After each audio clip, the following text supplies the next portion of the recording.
Jharkhand police के अब तक के इतिहास में पहली बार देखा गया कि ईडी वर्सेज झारखंड पुलिस आमने सामने आई हो। तारीख आज 15 जनवरी है और अहले सुबह यह खबर निकल कर आती है कि एकाएक जो है झारखंड पुलिस इसी ईडी दफ्तर में दबिश देने के लिए पहुंच जाती है। दो डीएसपी पहुंचते हैं और कई घंटों तक ईडी के अफसरों से पूछताछ होती है, एविडेंस निकाले जाते हैं। दरअसल मामला जो है पेयजल विभाग में जुड़े जो क्लर्क है उनके द्वारा लगाए आरोप के बाद जो है ये पूरी कार्रवाई झारखंड पुलिस की शुरू होती है। और इस कार्रवाई के बाद जो है झारखंड बीजेपी के जो शीर्ष नेतृत्व के नेता हैं उनके तरफ से ट्वीट करके जो है एक तरह से झारखंड सरकार पर गंभीर आरोप लगाए जाते हैं और यह सिलसिला लगभग 8 से 9 घंटे तक जो है यहाँ पर छापेमारी की चलती है। हमारे साथ हमारे सहयोगी इमरान हैं जो लगातार सुबह से ईडी दफ्तर के पास डटे रहे। इनके पास और क्या जानकारी है, दिन भर की क्या गतिविधियां हैं और क्या कुछ जो है निकल कर बातें सामने आई है, हम इमरान से समझते हैं। इमरान, आज ऐसा पहली बार हुआ है कि अब तक ईडी दबिश देती थी लेकिन ईडी पहुंची झारखंड पुलिस और कई घंटों तक जो है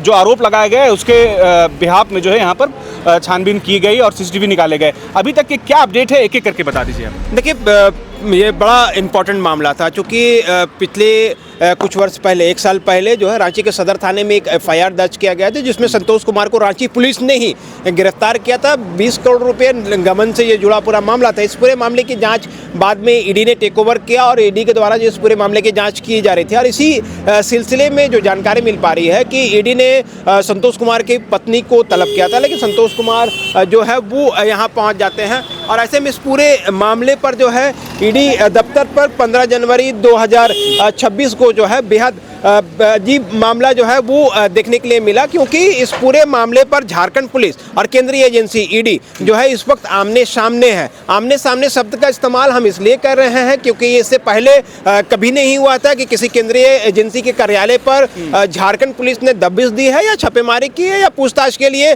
जाँच करने के लिए उस कार्यालय के दरवाजे तक आप गए हैं और वहाँ पर जाकर के काम किया गया है। लेकिन आज ईडी दफ्तर जो कि जोनल कार्यालय है रांची में, यहाँ पर सूबे में है। 15 जनवरी 2026 को जब ईडी कार्यालय में रांची पुलिस की जो स्पेशल टीम पहुंची, पहले एक डीएसपी, एक इंस्पेक्टर, एक सब इंस्पेक्टर सहित कई पुलिस पदाधिकारी सूबे में पहुंचते हैं। दरवाज़ा खुलवाया जाता है, बताया जाता है कि जांच के सिलसिले में वो पहुंचे हैं। एयरपोर्ट थाने के कांड संख्या का हवाला दिया जाता है जो कि संतोष कुमार के द्वारा दर्ज कराया गया था। संतोष कुमार पेयजल विभाग में अनुबंध पर कार्यरत एक ऐसा कर्मी है जिस पर गबन के आरोप लगे थे और इनके तार कई लोगों पर से जुड़ता हुआ दिखाई दे रहा था, जिसकी जांच ईडी कर रही है। इसी सिलसिले में पूछताछ के नाम के दौरान जो है या पूछताछ के दौरान या उनके आने के बाद जो विवाद उत्पन्न हुआ, उस विवाद में संतोष कुमार गंभीर रूप से घायल हो गए। अब घायल वो खुद से हुए हैं, ईडी का अधिकारियों ने उसे मारपीट के करके घायल किया है या किस तरह से ये पूरा घटनाक्रम हुआ है वो जांच की विषय है। वो सारी चीजें दोनों ही एजेंसियां देख रही हैं, एक रांची पुलिस और दूसरे ईडी।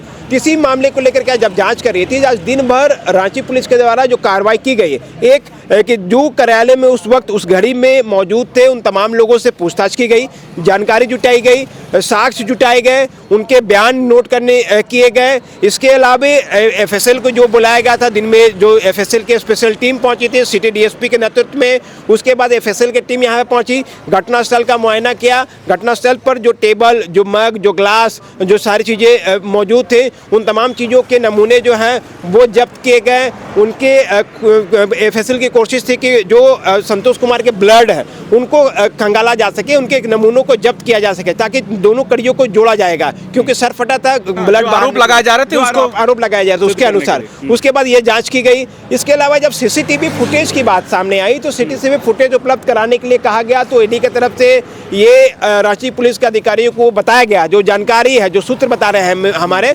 कि ईडी के अधिकारियों ने कहा कि सीसीटीवी उपलब्ध नहीं है। अच्छा। वो उपलब्ध नहीं करा पाएंगे, टेक्निकल इश्यूज हैं, कुछ प्रॉब्लम्स हैं जिसकी वजह से उस वक्त के सीसीटीवी उपलब्ध नहीं है, जिनकी वजह से वो उपलब्ध नहीं हो पाएंगे। लेकिन इसी बीच में संतोष कुमार ईडी के पीएमएलए कोर्ट में पहुंच जाता है। एक अर्जी दी जाती है जिसमें कहा जाता है कि उनके साथ ईडी दफ्तर पे मारपीट की गई है। मारपीट के को लेकर के वो रांची के एयरपोर्ट थाने में एक प्राथमिकी दर्ज किए हैं, उस प्राथमिकी का हवाला दिया जाता है और उसके बाद सीसीटीवी उपलब्ध कराने के लिए कोर्ट से आग्रह की जाती है, जिनकी सुनवाई आने वाले 20 तारीख को। लेकिन तब इस दिन भर की गतिविधियां जब चल रही थी तो ईडी ने भी अपने तरफ से स्टैंड को क्लियर कर रखा और ईडी पहुंच गई Jharkhand high court. Jharkhand high court पहुंचने के बाद झारखंड हाई कोर्ट का दरवाजा खटखटाया गया। झारखंड हाई कोर्ट में अर्जी दी गई कि जो आरोप ईडी के अधिकारियों पर लगाए जा रहे हैं वो निराधार है। इस पूरे मामले पर निष्पक्ष जांच होनी चाहिए। रांची पुलिस, हाँ, सीबीआई जांच की मांग की गई है, निष्पक्ष जांच होनी चाहिए। रांची पुलिस के समक्ष जो है ईडी के अधिकारियों ने भी आवेदन दिया है, लेकिन उस पर कुछ कार्रवाई की नहीं। उसी पर आ रहा था कि इनके तरफ से भी एफआईआर किया गया, लेकिन उस पर उस तरीके से कार्रवाई नहीं की। आवेदन दिया गया, एफआईआर नहीं हो पाया है, तो उस हवाला दिया गया कि उस पर कार्रवाई नहीं की गई। लेकिन संतोष के द्वारा दिए गए आवेदन पर न सिर्फ एफआईआर हुआ बल्कि राज्य पुलिस जांच करने तक पहुंच गई है। अब ऐसे में शुक्रवार को इस पूरे मामले की सुनवाई सुबह में जो है हाईकोर्ट में निर्धारित है। संभवतः कल उस पूरे मामले में सुनवाई भी होगी और उसके बाद आगे की जो भी प्रक्रिया होगी उन तमाम चीजें की जाएगी। लेकिन इस पूरी दिन भर के ताम झाम के बाद तकरीबन 8-9 घंटे 10 घंटे जब ईडी के कार्यालय से रांची पुलिस का अधिकारी निकले तो उसके पास एक बैग था, कुछ चीजें थी जो कि जब्त करके तमाम एविडेंस जो भी कलेक्ट कर पाए वो सारी चीजें लेकर के गए हैं। अब देखना होगा कि दोनों ही कोर्ट में, हाई कोर्ट से ईडी को राहत मिल पाती है या फिर नहीं मिल पाती है, पीएमएलए कोर्ट से संतोष कुमार को सफलता मिल पाती है या नहीं मिल पाती है, क्योंकि दोनों ही चीजें जो हैं वो बेहद इंपॉर्टेंट है। क्योंकि रांची पुलिस जब यहाँ पे पहुंची है तो उनको सीसीटीवी फुटेज उपलब्ध नहीं कराया गया। सीसीटीवी फुटेज उपलब्ध कराने के लिए संतोष ने पीएमएलए कोर्ट में आवेदन दे रखा है। 20 तारीख को निर्धारित सुनवाई। तो आज दिन भर ये हलचलें चली हैं और झारखंड के इतिहास में यह पहला मौका था जब झारखंड पुलिस ने आमने सामने हुई। दूसरा और अंतिम कि जिस तरह से आज इस पूरी कार्रवाई के दौरान जो है ईडी ने भी इस पूरी कार्रवाई की कड़ी निंदा की है। झारखंड के वरीय अधिकारियों को, पुलिस मुख्यालय को, चीफ सेक्रेटरी को और अन्य तमाम लोगों को इस पूरे मामले की जानकारी देने की बात कही जा रही है। जो सूत्र बता रहे हैं कि ईडी ने इस पूरे मामले की जानकारी वरीय अधिकारी को दिया है कि रांची पुलिस ने आज इस तरह के कार्य किए हैं जो कि नियमता सही नहीं है और जो लीगल प्रोसेस से तमाम चीज़ें होनी चाहिए थे उन तमाम चीज़ों को फॉलो नहीं किया गया। इमरान, एक तस्वीर और देखने को मिली कि जो डीएसपी अंदर गए थे छानबीन करने के लिए, पूछताछ करने, वो मीडिया से बचते नजर आए। वो पीछे के दरवाजे से वापस चले गए और आए भी जब तो बहुत इंटरटेन नहीं किए।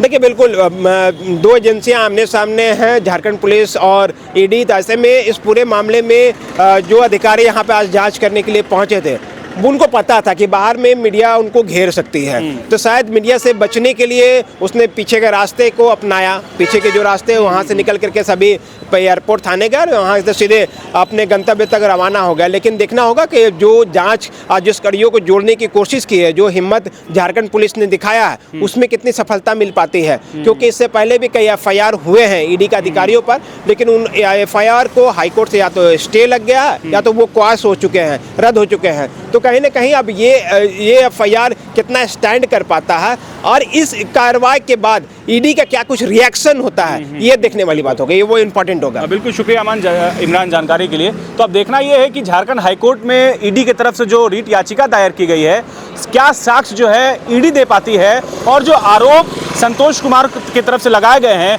वो अपने आरोपों को कितना साबित कर पाते हैं, इसके लिए इंतजार जरूर कीजिएगा। वह भी जानकारी और वह भी अपडेट आप तक जरूर पहुंचाएंगे अपने सहयोगी आयुष के साथ। न्यूज़ 11 के लिए अल्ताफ सिद्दीकी, रांची।